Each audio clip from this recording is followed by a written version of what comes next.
and the omnibus. So I was forced into the Archers when I was a child. And look, it's come back to bite me later on. I'm awash with the stuff.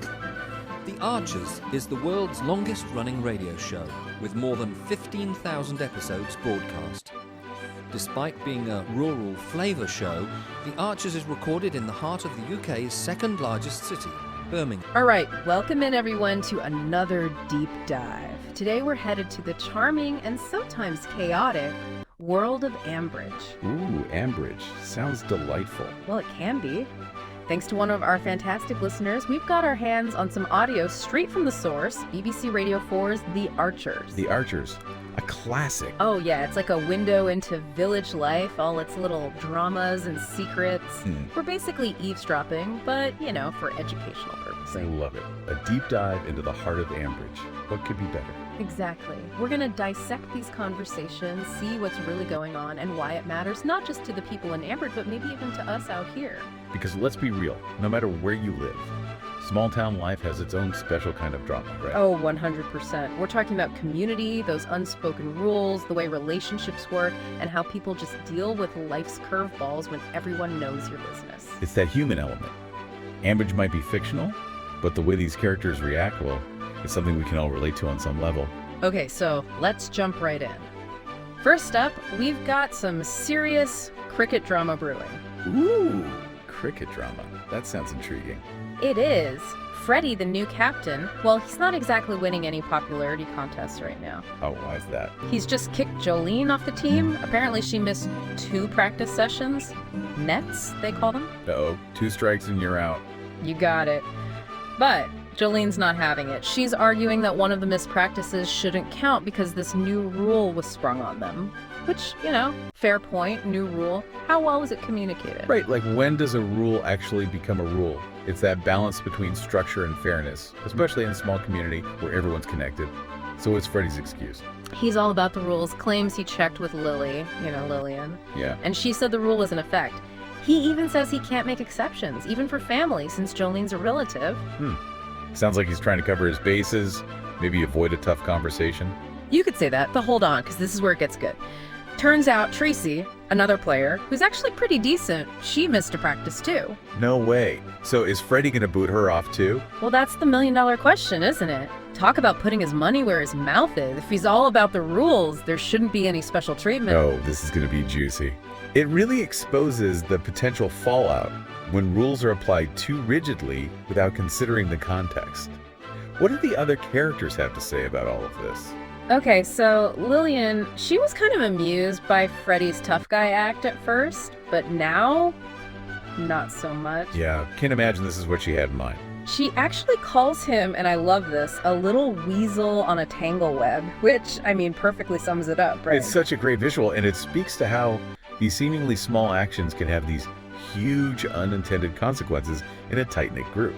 So is Lillian just going to sit back and watch this unfold? Oh, absolutely not. She even hints that she might have some fun with the situation.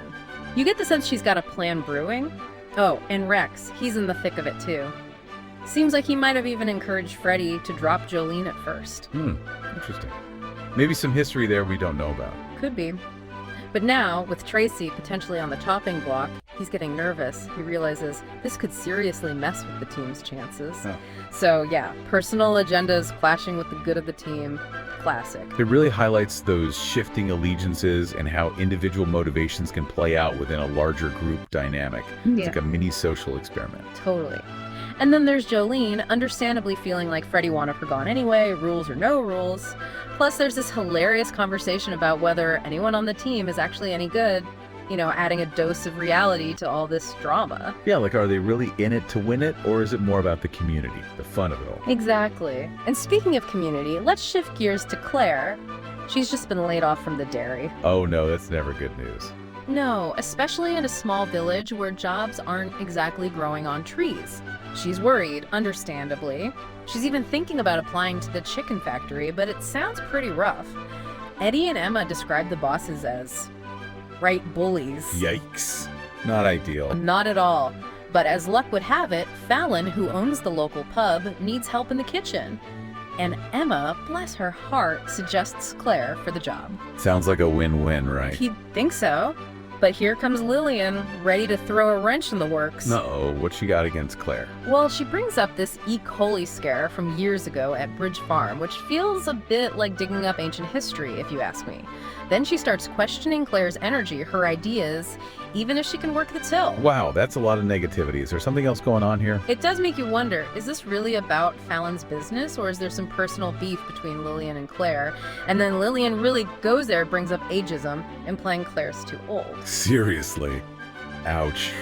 It's a reminder that these unconscious biases can pop up anywhere, even in the most unexpected places. No kidding. But Fallon, she handles it really well. Suggests Claire submit a CV, like everyone else, and they'll see how it goes. And Emma, she offers to help Claire type it up. Talk about community spirit, right? It really shows the importance of having a support system, especially when you're facing tough times. It's not just about finding a job, it's about having people in your corner. Absolutely.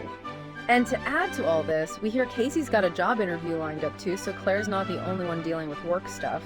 So even in a small place like Ambridge, life keeps throwing curveballs. It's a reminder that these everyday challenges are universal. We might not all live in a village, but we all deal with job searches, changing relationships, and the complexities of community life.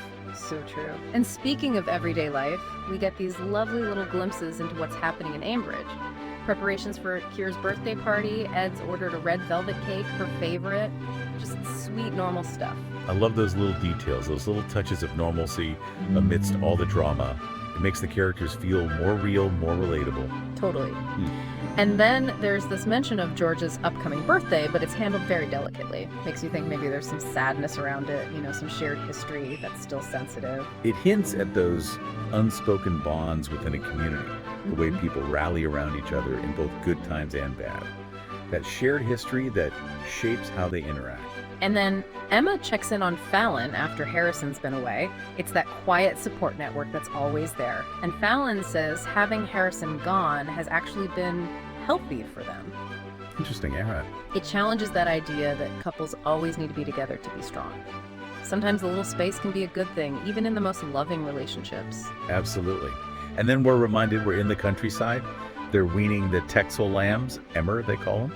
Love that. It brings that rural element to life, those agricultural rhythms that underpin everything in Ambridge. It's like a heartbeat. Totally. And meanwhile, Rex is working from home, still reeling from the whole Jolene situation. And then there's this awkward run-in with Rochelle, who basically ghosted him after his party. Ouch. Ouch is right. Modern dating woes, even in a place like Ambridge.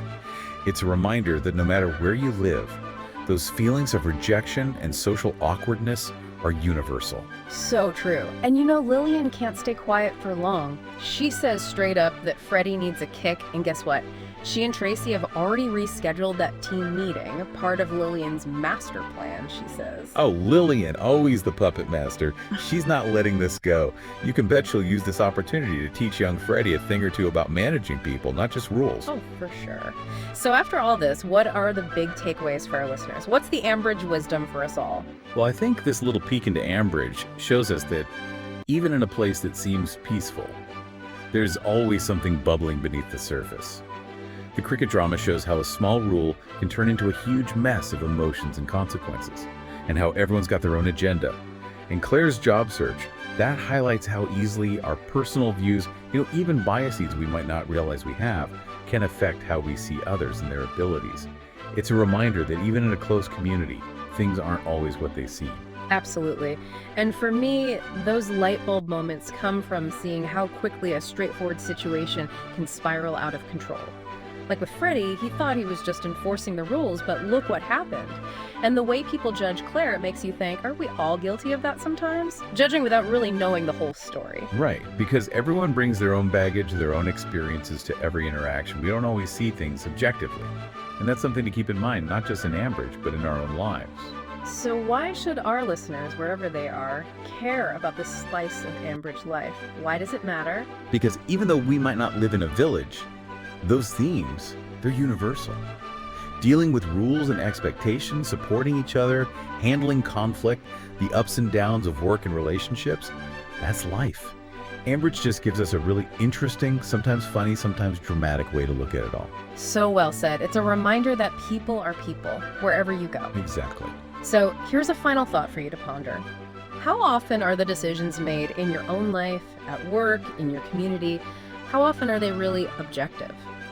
Or are they shaped by things that aren't being said, by personal histories, hidden agendas? Think about the tangle webs in your own life, the things that might be influencing things without you even realizing it.